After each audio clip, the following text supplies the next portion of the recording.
Before I began, I just had a thought that came to my mind. One of the knocks on the modern day evangelical church, especially some of your modern worship music and praise music and those kinds of things, one of the knocks is that in too many cases, churches have become performances and shows and that kind of thing. And if sometimes people call what's done in the music a performance or a show, if they're talking about the kind of instruments that are used or the kind of lighting or the kind of technology or whatever, I want to clarify something. What makes something a show or not has to do with the heart. It has to do with the heart of the leaders. And one of the things that I'm so encouraged about in this fellowship, it just crossed my mind. I need to share this. I was looking at our praise team leaders and our musicians, and I can't look into somebody's heart. I'm not God. But at the very, very least, I can look at the fruit of the lives of people and determine that it seems that they really have a heart for God and want to serve Him. And I was looking at our praise team and our musicians and even our choir, and I see people who, as much as I can know about another person, have a heart to serve God. And so whatever songs or whatever instruments we use or whatever different kinds of technology, if we find new approaches we can use to better help the fellowship to worship, then we'll do that. But the good news is this: as much as I can know about other people, we have people who desire to serve God and not to put on a show. And so I'm so grateful that God has gifted us with that in this fellowship. That is a PSA, public service announcement, free of charge. Came across a story this past week. The man went to the doctor. He was feeling really, really bad. Doctor examined him, did a full examination, full physical. He brought him back in and he said, "Sir, you've got to do something about it. You're in terrible shape. You've got to do something about it." He said, "Sir, first, tell your wife she's going to have to cook more nutritious, satisfying meals with a greater level of nutrition for you daily. Second, you're going to have to stop working so hard. You have to back off. Next, talk to your wife about making a budget that's stressing you out and sticking with it. You're going to have to do this." And the doctor went on to say, and let her know that the best she can to keep the kids off your back so that doesn't stress you out. He said, "Sir, if you don't make changes like this, you'll be near dead in a month." Man said, "Doc, I appreciate that. I'm just wondering. I'm about to leave and go home, and I'll tell my wife this, but it would be more official if you called her and you explain this to her. And so when I leave, would you mind I know she's at home, would you call her and let her know this before I get there?" He said, "Sure, absolutely." The guy got dressed and headed out the door, headed home, walked in the door and said, before he could even talk, his wife came running around. She said, "Dear, the doctor called me. I'm so sad you only have 30 days left to live."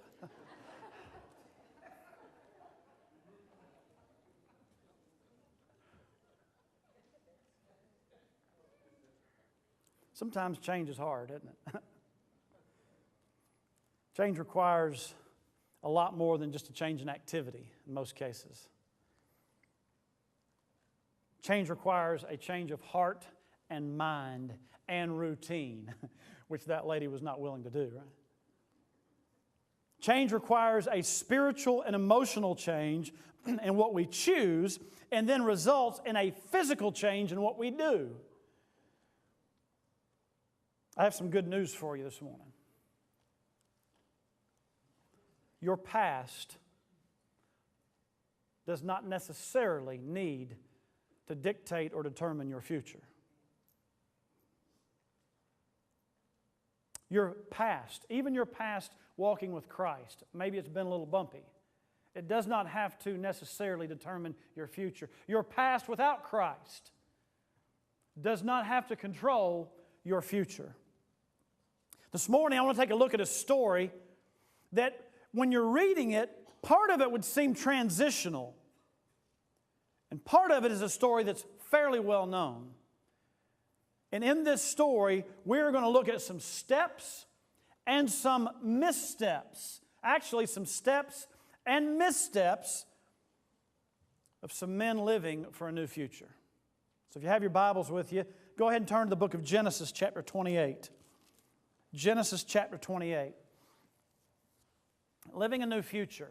We are steadily, verse by verse, precept by precept, chapter by chapter, walking through Genesis. I looked the other day, I was doing some sermon planning in the calendar, and I looked at July 2013, and I chuckled a little bit because it was in the beginning. We were in Genesis then, and we're in Genesis now, and we will be in Genesis till we get finished.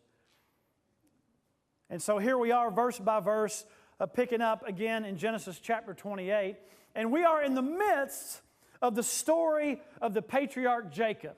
We've covered Abraham. We've covered Isaac. Isaac's still alive, by the way. Last we saw of Isaac, he thought he was about to die. He blessed the wrong kid, which actually ended up being the right kid, Jacob. And Jacob and Esau had a falling out, so Jacob took off. In fact, Jacob took off because his mama told him, if you don't, your brother's going to kill you as soon as your dad dies. And they all thought that Isaac was close to death. Actually, it would be decades before Isaac would die, but that's another story for another time. But here's where we pick up our story with our hero, Jacob, who is not quite a hero yet. Eventually he will be. Jacob has left his home and is headed out by himself. As he leaves, Esau gets a bright idea for what he thinks might help him in terms of his relationship with his parents. And what happens in the life of Esau and what happens in the life of Jacob will lay out for us a misstep and a couple of steps for living a new future. Esau and Jacob both are about to live very, very different futures. Some steps and missteps in that effort. And my prayer is as you leave here today, you'd walk away with some sound biblical direction on living a new future. Picking up in chapter 28, we'll begin reading in verse 6, but I'll read it as we study today. The length of the passage just kind of warrants, I'm going to read it as we study. Verse 6. Esau saw that Isaac had blessed Jacob and sent him away to Padan Aram. Now that location is north of what we would know as Palestine now, or the area of Israel. And that is where Jacob's uncle Laban lives. And so Jacob is going there to kind of until the trouble blows over with Esau. He thinks, and his mama thinks, it's going to be just a period of weeks or days. We know that to be very different when it happens. And so Jacob's gone. Esau sees him leave. And Esau picks up on... I don't know that I would call Esau the sharpest knife in the drawer. But I would say there are some things he kind of picks up on. Verse 6, it says, he noticed that Jacob had left to take himself a wife from there, Padan Aram, and that as he blessed him, he gave him a charge. That is, Isaac gave Jacob this charge or this command.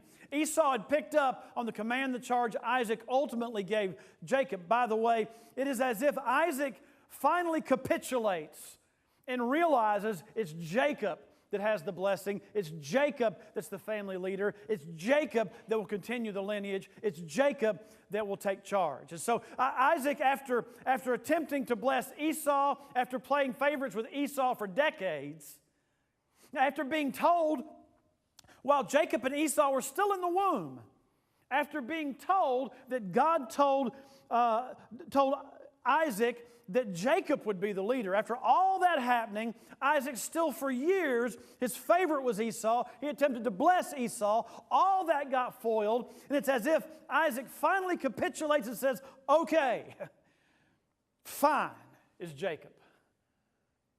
And so he sends Jacob away. In fact, Rebekah comes to Isaac and says, look, I don't want Jacob to take a wife from the pagans around this area. I want him to go back to our family. Really, what Rebekah wanted to do was protect Jacob because he was her favorite, kind of a dysfunctional family situation.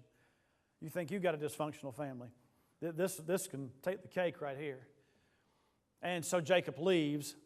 Esau, recognizing Jacob leaving, knowing that Jacob's leaving, so he can take a wife, from the area that Laban lives in. Now watch this. Verse 7. Esau notices that Jacob had obeyed his father and his mother and had gone to Padan Aram. Esau said, Jacob did exactly what they told him to. Seems like a good idea, which probably implies that maybe Esau wasn't as good as that his son might be, that is, obeying his parents. And we actually have proof of that earlier on. I'll look back on that in just a few moments. But notice verse 8. Also, Esau saw that the daughters of Canaan did not please his father Isaac.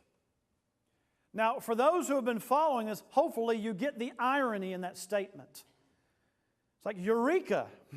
Esau only had to be hit on the head about 12 times to figure this out. Let me show you what I mean. Hold your place here and flip back for just a moment to Genesis 26. Genesis 26, verse 34.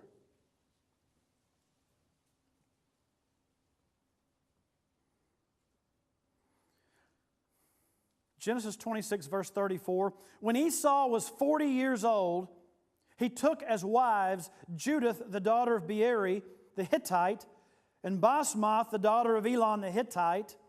And they were, watch this, they were a grief of mind to Isaac and Rebekah. So what did Isaac and Rebekah think about Esau's new wives?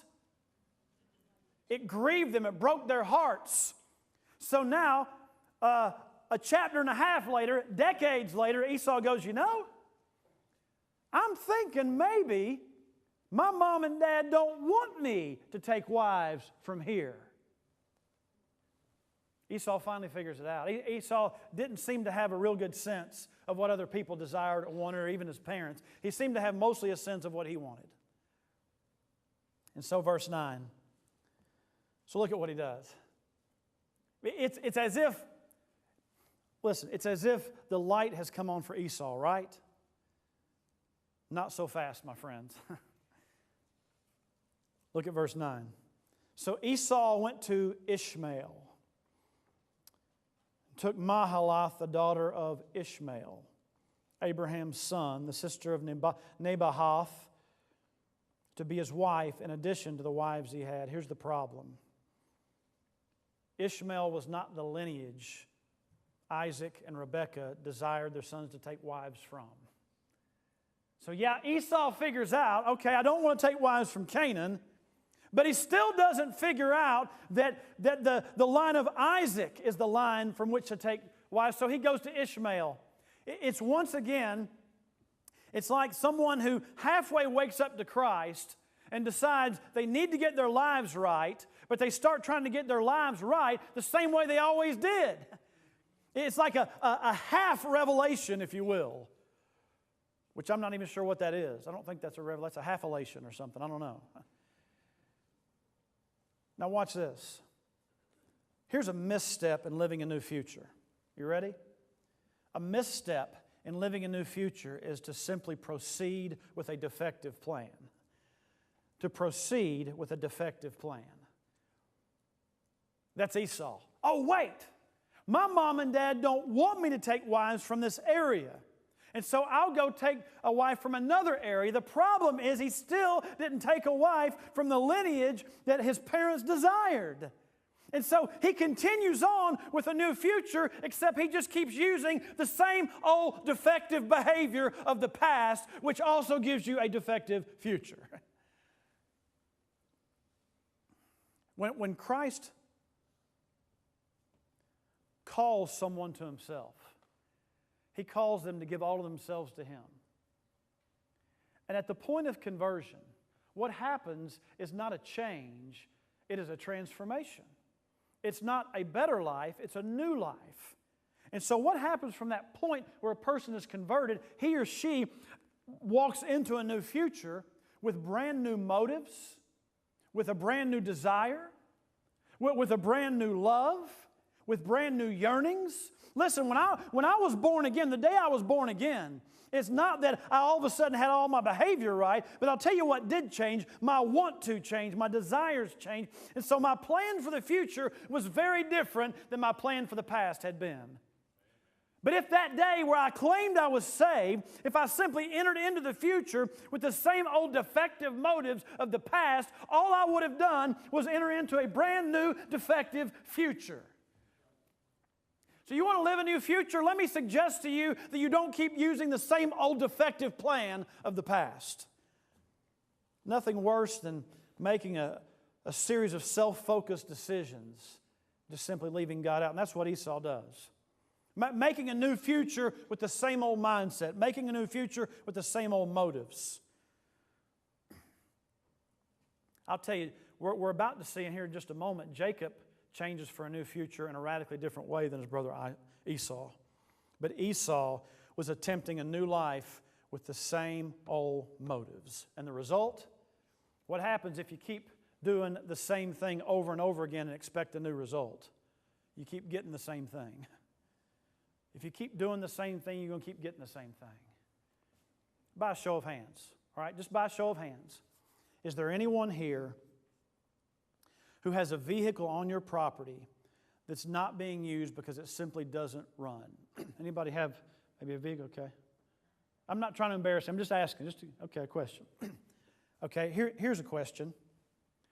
Ed, you said you got a vehicle you're not using right now because it's not running. Two, okay. Jackpot. Hang on just a second.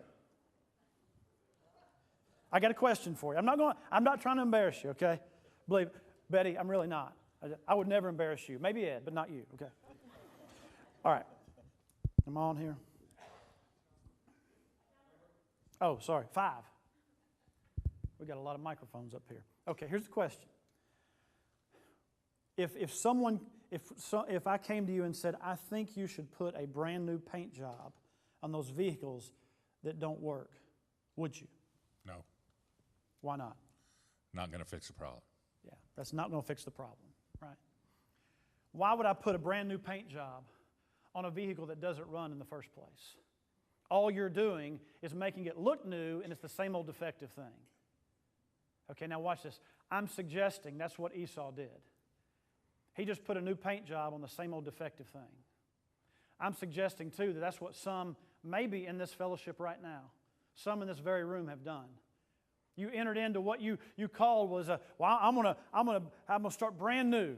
And really all you did was try to do the same old defective thinking, try to do it a new way. And I got to tell you, when you come to know Christ as your Savior, it changes your way of thinking. It changes your motives for what you're doing. It changes your desires for where you want to go. It's a brand new thing. But I'll tell you what, a misstep for trying to start a new future is doing the same thing a new way. And so let me suggest to you that it is a defective future to proceed with a defective plan. Look at verse 10. Now we move to Jacob. By the way, that is the Esau portion of the message. We will not now come across Esau again in this message. We will come across him later in a story that I promises to be a lot of fun to study, but not in this one. We are now kind of moving to look at Jacob completely for the rest of this message. Now Jacob went out from Beersheba and went toward Haran, which is heading north, heading to the area of his uncle Laban. So he came to a certain place and stayed there all night because the sun had set, and he took one of the stones of that place and put it at his head. I don't know that I'm thinking that's a great pillow, but apparently that's what he used. Anybody ever used a rock for a pillow? I got to think you wake up with a bad headache, if you ask me. Anyway, and he lay down in that place to sleep. Let me point something out. In Jacob's time, for a man of his stature, his family was a family of some very great stature. A wealthy family, a family with servants and family members and a great brood, if you will. For Jacob to be traveling by himself was not a normal thing given the family he came from. He would normally be traveling with some assistants and almost an entourage. And yet he was by himself. He came out of a household of plenty, and now he's by himself with nothing. He came out of a household where he was mama's favorite, and now he's out in the middle of nowhere where nobody even knows who he is at this moment. God gets Jacob at a very, very dark place.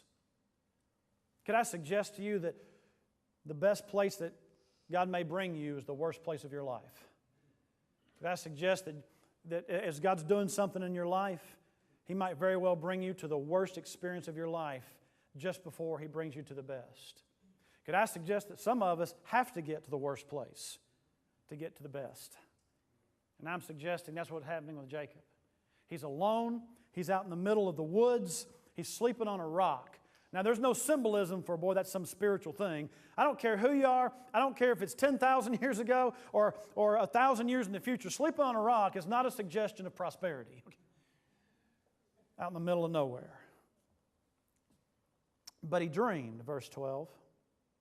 He dreamed, and behold, a ladder was set up on the earth, and its top reached to heaven, and there the angels of God were ascending and descending on it. Can I tell you some good news?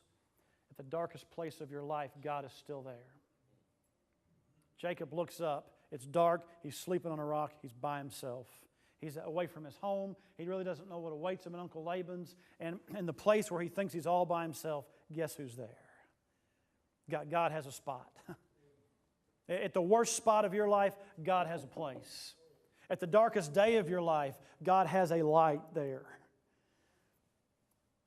Verse 13, and behold, the Lord stood above it and said, I am the Lord God of Abraham, your father, and the God of Isaac. The land on which you lie, I will give to you and your descendants.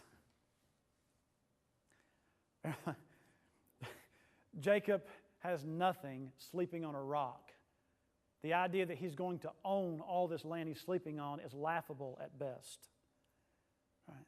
It's like a man building a big ark in a world that had never rained before and telling people you better prepare because it's going to flood. What's a flood? Well, it's when we get a bunch of rain. What's rain? It's ludicrous. It's ludicrous to think that Jacob will own this land. It's like a homeless man walking down the road pushing a grocery store buggy saying, hey, you see that $500,000 house? I'm going to own that. And you go, yeah, right. Well, he's maybe not all there, right? But God tells Jacob this. Here's the good news. What God's telling Jacob right here is a repeat of what He's already promised Jacob's grandfather and his father. And He says to him in verse 14, also your descendants shall be as the dust of the earth. You shall spread abroad to the west and to the east and to the north and to the south. And in you and your seed all the families on the earth shall be blessed. Watch this. Here is yet again the promise God has given Jacob's family. It started in Genesis 12. Now listen, I don't want you to turn to any of these passages because I'm going to hit them real quick. I just want you to listen. God gives this same promise in Genesis 12, 1 through 3, Genesis 13, 14 through 16, Genesis 15, 1 through 5, Genesis 15, 17 through 21, Genesis 17, verses 1 through 8, Genesis 18, verses 16 through 18, Genesis 22, verses 15 through 19, and Genesis 26, verses 2 through 5. Over and over and over again. This is the seventh time God has given basically the same promise to Jacob's family. Well, were they forgetful? No, good news. God is not obligated to repeat His promises to us, but boy, it sure is good that He does.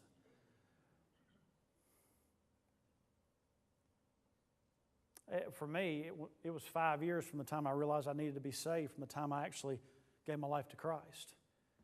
And all that time, I can't even explain it. I was aware that I needed to trust Christ as my Savior for 5 years. I was aware of it in the back of my mind. Why would God continue to repeat His offer of salvation to me? I don't know, except His grace. But He did. He kept repeating it to me over and over. I remember sitting through invitations in church. I mean, week after week, knowing. And I remember sitting through messages. Could I suggest that some of you may be doing the same thing? I'll tell you about a gracious God who has continued to repeat His promise of salvation to you. Now, can I guarantee you that you will hear it again after today? No, I cannot. But I can say this, God repeated His promise of a future to Jacob's family. This is the seventh time we read of it. God's a gracious God to repeat His promises to us. Verse 15, behold, I am with you and will keep you wherever you go, and will bring you back to this land, for I will not leave you until I have done what I have spoken to you. Verse 16, I love verse 16. Right? I love it. We're talking, remember, ladder, lights, ladder going up and down between earth and heaven. Angels ascending and descending. God speaking out of heaven. And Jacob wakes up and goes, wow, you know what? I'm not certain. I think God may be here. Surely the Lord is in this place, and I did not know it. As my Genesis professor, Wayne Van Horn, said, men like Jacob never do.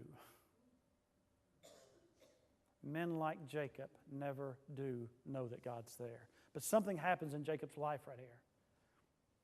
Look at verse 17. And he was afraid. I can't think of another time in Jacob's life where the presence of God has caused him to respond in fear that we read about. Now, if there's something in the account in Jacob's life that's not written in Genesis that we don't read about, we don't know about it. But as far as what's written, I can't think of another time where it said Jacob was fearful because of the presence of God. Let me tell you something. That's a good thing. Oh, Pastor Johnny, we don't need to be fearful of God. Let me tell you something. When a lost person gets to the point where they realize their sins and their sins cause them to fear the holiness of God, that's a pretty good place to be. I can remember the night I was saved. Listen, I can remember the night I was saved thinking, if I don't do something, I will spend eternity in hell if I die.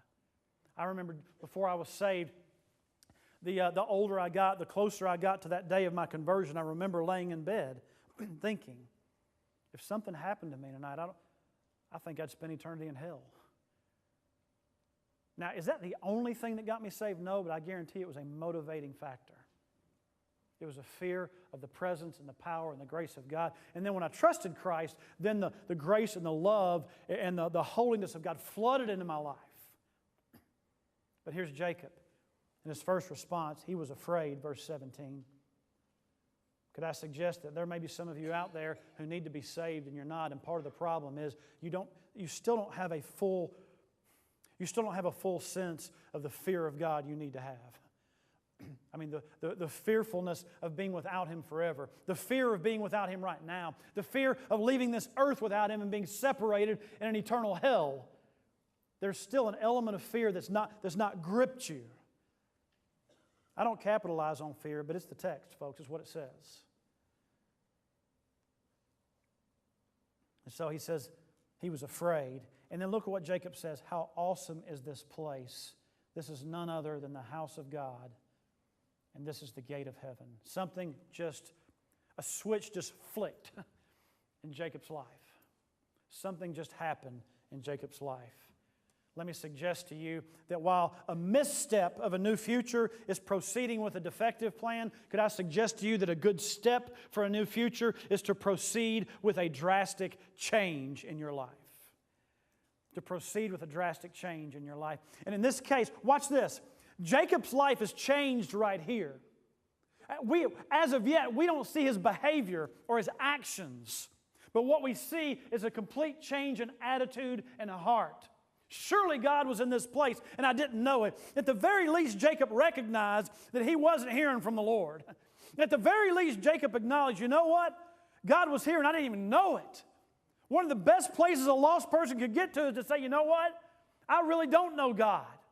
God's around, God's over. I really don't know Him, but maybe I need to. And that's Jacob. A drastic change takes place in his life. And then look at verse 18. Then Jacob rose early in the morning and took the stone he had put at his head, set it up as a pillar, poured oil on top of it. Took that for which he just provided for his own needs and used it as an act of worship to God. How symbolic is that?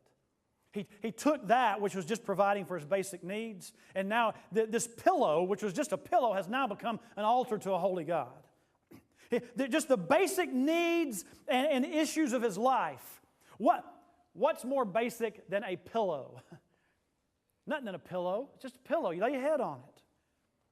Now Jacob's pillow becomes an altar. The most mundane parts of your life become an altar to God when your mind is converted and you're turning to Him and you're changed.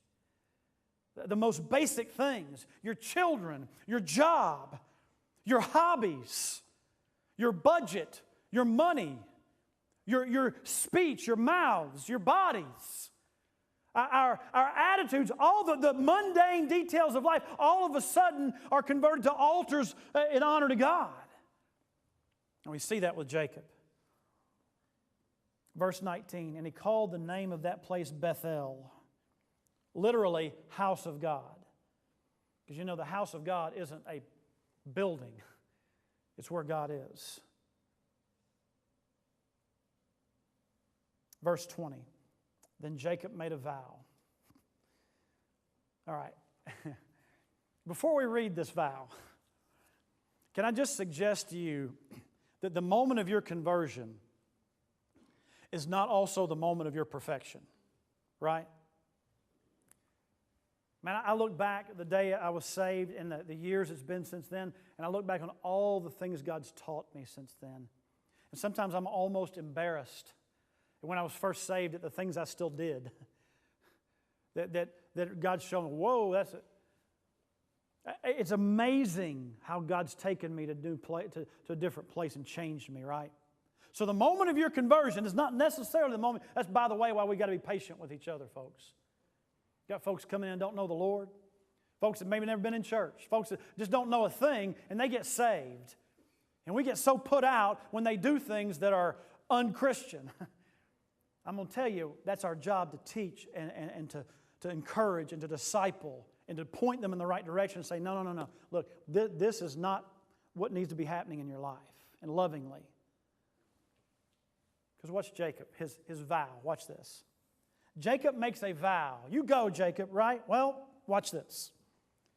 He says, if, number one, God will be with me, and if, number two, He will keep me in this way that I am going, and if, number three, He will give me bread to eat, and if, number four, clothing to put on, and if, number 5, verse 21, so that I come back to my father's house in peace, then the Lord shall be my God. So basically, Jacob, you're saying you have 5 qualifications. And if God will meet your qualifications, then you'll be a full follower of God, right? Well, he just doesn't quite get it yet. It's nothing that 14 years at Laban's house can't teach him. We'll read about that later. We watch this, verse 22. And this stone which I've set as a pillar shall be God's house. And of all that you give me, I will surely give a tenth to you. It's interesting here in verse 22. That seems so random. One of the first responses of Jacob's life is to give a tithe, give a tenth back to the Lord during his conversion. One of the first things. But I notice here that while Jacob is changing, and by the way, here's another good step for a new future. You ready? The first good step was proceeding with a drastic change. Another good step is to proceed with definite worship. There are a lot of things Jacob had wrong, but worship wasn't one of them. At the very least, he had worship right. Worship is seeing God for who He is and all He's done and responding. Responding, whether it's responding with the way you treat your wife or the way you treat your husband, whether it's responding with the way you raise your children or the way you do your job or the way you drive your car. Or maybe it's responding with the way you treat your body. Maybe it's responding with the way you serve in church. Maybe it's responding with the way you sing on Sunday morning. But whatever the case is, worship is seeing God for who He is and what He's done and then responding. Jacob has done that. Now, there are a lot of things he still doesn't get. Look, you don't give God 5 qualifications for following Him, okay? You just don't do that. But Jacob doesn't get that yet, but that's okay. Because at least he's worshiping someone new besides himself. He is now a worshiper of the holy God. Could I suggest to you this morning that if you're born again, the first change that happened in your life was a change to turn your heart toward Christ. There are a lot of things you don't get yet. I got that. That's all right. You'll get them. But the first thing you've got to do is turn your heart and your mind toward a holy, holy God. Proceed with a definite worship. You want a new future? Have a new worship. Your past does not have to determine your future. Author Don Rower explains the dichotomy of modern motorhomes and campers. Watch this. How many of you have a motorhome or a camper? We've got a few out there. A friend of mine just got one recently, and man, that thing, it's a show enough motorhome, not a pull behind, but one of those you can drive. It's got the slide out sides, and man, that thing's got like 4 flat screen TVs in it and all kinds of good stuff. But here's what Don Rower says. It says, the modern motorhome has allowed us to put all the conveniences of home on wheels. A camper no longer needs to contend with sleeping in a sleeping bag, cooking over a fire, or hauling water from a stream. Now he can park a fully equipped home on a cement slab in the midst of a few pine trees, hook up to a water line, a sewer line, and electricity. One motorhome, he says, I saw recently had a satellite dish attached to the top. That's now pretty normal. No more bother with dirt. No more smoke from the fire. No more drudgery of walking to the stream. Now it is possible to go camping and never have to go outside. And then he writes, we buy a motorhome with the hope of seeing new places, of getting out into the world. Yet we deck it out with the same furnishings as our living room. Thus, nothing really changes. We may drive to a new place, set ourselves in new surroundings, but the newness goes unnoticed, for we've only carried along our old life. God is a God of new futures. You can have a new future, but that doesn't involve taking the old life and trying to do it a new way. It involves turning to Christ and saying, God, whatever this means, I don't know specifically. Pastor Johnny, can you tell me exactly what you're talking about? What does it mean? If I turn my life over to Christ, what all does that mean? I'm going to tell you something. I can't really tell you. I don't know, because it's different with each person. But I can tell you this. It is a heart and a desire to say, I am fully prepared to give all of myself to Christ completely. Whatever that means. Does it mean something financially? Maybe, or maybe not. Does it mean something with my family? Maybe or maybe not. Does it mean something with a habit or an addiction? Maybe, maybe not. I don't know. I know this, though. It requires a heart that says, Lord, I am fully prepared to give all of myself to you. I'm going to tell you something. God can take that and give you a brand new future. Maybe you're a believer, a true born-again believer here today, and you've just kind of stumbled along. Could I suggest to you that maybe some of your motives haven't gotten sanctified yet? And maybe there are still some things you're not fully prepared to release. Maybe today's the day. You've been born again, but you're the Jacob model. Well, God, if you'll do this, this, this, this, and this, then I will do this, right? Maybe you're that model. I'm going to tell you something. God really doesn't split time. He doesn't work off of fine print. When we give ourselves to the Lord, it's a full contract that says, here I am, no fine print. And maybe Christians, that's you today. You've been born again, but you've never really experienced the life God desires for you in a greater way. And maybe it's just going to require for you to come and say, Lord, I'm asking you to show me what is it that I've not yet released. Or maybe you're here today, and quite frankly, you just need to get saved. You just need to come and say, Pastor Johnny, I've been holding out. You know, I've held out long enough. It's time for me to give my life fully to Christ. And can I suggest to you something? Now hear me. If you want to trust Christ as your Savior and be born again, make no mistake. You are saying you are prepared to give yourself completely to Him. This is no bargaining match. This is not some light thing. It is you. You say, well, it's a very simple thing. It's a simple act, but it's a big deal. And so if you're not fully prepared to give your life to Christ, maybe you need to ask God to get you there. Because God's not bargaining. Well, I'll give kind of part of myself so I can go to heaven. It's not the way it rolls. But maybe you'd say, well, Pastor Johnny, I would at least like to talk to somebody about how to trust Christ as my Savior. Could I at least just talk with somebody? I just don't know if I'm there yet. But I'd sure like to talk with somebody. In just a moment, I want you to come. You let me know, and I'll pair you with somebody. You can go sit down. They're not going to force you into anything. There may be someone sitting here today. You've been in church for decades. and you need to talk with someone about salvation. Maybe you've been in the church just for minutes. Today's the day. I'm going to pray, and then we're all going to stand after I pray. And at that point, I'm going to invite you to come. Pray with me. Father, in Jesus' name, I'm asking you, Lord, that you would speak to our hearts. Lord, let us respond and obey right now. You stand. Right where you are, you stand.